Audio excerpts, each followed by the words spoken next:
So I went back to Chicago and he offered me a contract to go with the studio. So I'm back in Chicago having this talk with Bob Chase, and it sounds really, really great. And of course, what a promising career, you know, with the Chase studio. Except for one thing, the contract was a book. Yeah. And the book was filled with things that basically would tell me that I was now working for them. Yeah. As a lifetime slave artist. Basically. And I showed it to an attorney collector friend of mine, and he read it, and he just said one thing: you sign that paper and I'll kick you in the butt. Yeah. And so it's so tempting for an artist, and so many do sign it because well, the money the money and the ticket and all it's there. It's all there. Yes, it is. It's all there. So I turned it down, and I went back to Chicago to turn it down, and, you know, gave him the contract back, and just said, I'm sorry. My soul's not for sale. So it was like, you know, and Bob, of course, was very upset. Well, he wasn't upset. He would just say, you know, it probably goes through this a dozen times. And just said, okay, goodbye. And so I wandered around. I went into a gallery called the Brigantine Gallery in LaGrange, LaGrange Park, Illinois. Right. Went in there and happened to be in there with this older gentleman who was standing there, and he said, can I help you? And I said, well, I have to be up front with you. I'm just an artist, so, you know, you waste your time trying to sell me anything. Yeah. And he says, no, that's okay, you know, can I help you, you know? And I said, well, you know, he said, what do you do? So I had, one of the things that I had done to make money besides selling it from the galleries was I was doing copies of museum pieces for other museums. Right. And in other groups, like the International Napoleonic Group, I was doing Napoleon, various stages of his life. Mm-hmm. And I did work for the Sons of the American Revolution, about the American Revolution. Yes. And so he said, can I see your portfolio? So I showed him that portfolio, and he says, well, I'm interested in doing something, and if you're interested, maybe we can do some business. So I said, well, what's that? And he said, have you ever thought of painting Civil War paintings? I said, well, no, I hadn't ever really thought about painting Civil War paintings. He said, well, if you do, if you would like to, he says, I want to get into the Civil War and do prints. Yes. He also owned, it turns out he owns 3 galleries and an art publishing company. Right. He just happened to be there. Right. Well, his daughter, who was the owner of that, yeah, she was gone. So I said, yeah, I'd like to. He says, okay. He says, I commissioned you now for 6 paintings. Mm-hmm. And I said, well, what are they? He says, that's up to you. He says, you pick, you do them. So I said, you had to do some research, I imagine, on the accuracy of the uniforms. I had to learn everything all over again. Right. I mean, here I had to, because this is a picky market. Yeah, they want accuracy. If a button, they'll look at the buttons on the uniforms and they'll say, oh no, that's not. So tell us a little bit about what you did to study to make yourself such a competent artist in this area. Well, the first thing was studying through book after book after book. Other Civil War artists as well. Civil War, well, I stuck mainly with the history books. Okay, photography, I'm sure. Photography, lots of Brady and others. Mm-hmm.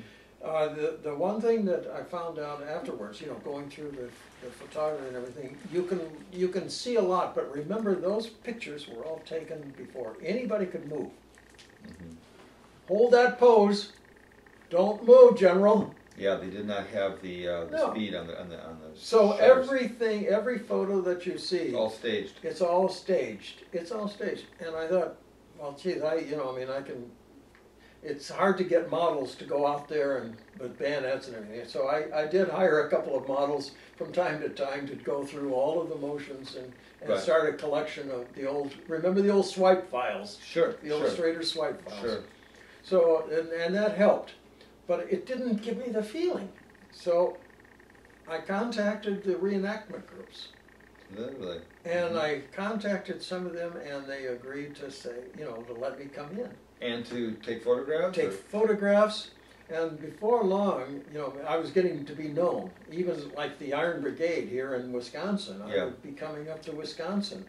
Right. And they would allow me to go into the field while they're doing, with my cameras and stuff, and I could pick a, you know, position in the battle line Isn't that something? so that I could actually get the feeling that this was an attack. One time, I'll never forget, it was a reenactment of Stones River. And there were 5,000 reenactors. Wow. So if you can imagine the cannons and everything, All in uniform. all in uniform, Confederate and Yankee. And they're pretty accurate uniforms, are they not? I mean, They're they spend some extremely- real money on these Yes, they spend a lot of time and money and effort. Yeah. They're sincere historians. things. It's a fascinating thing. Oh. Go Well, on. there is nothing like standing in front. I was in a cannon line. I was in line with these artillerymen because I was going to do a painting called Battery G, the famous Battery G of the one of the battles on the east. But I was doing it here for the feeling, and then I just whip out the new uniform or change Right, uniform. right.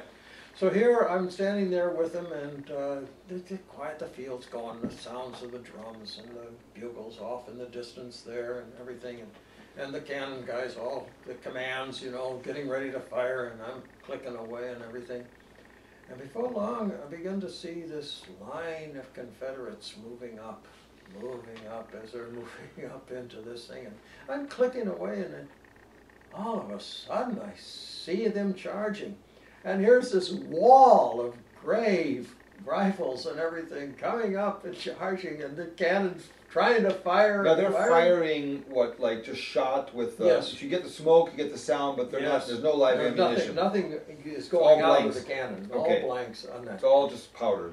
It is such a scary feeling to see they attack. So, and I thought, gee, I never felt anything like this in my training, and you know. And if you think back in the history of our Oh. race, how many wars were fought in such manner? Hand-to-hand combat. Where you had one line up against the other, and they would just race up against each other.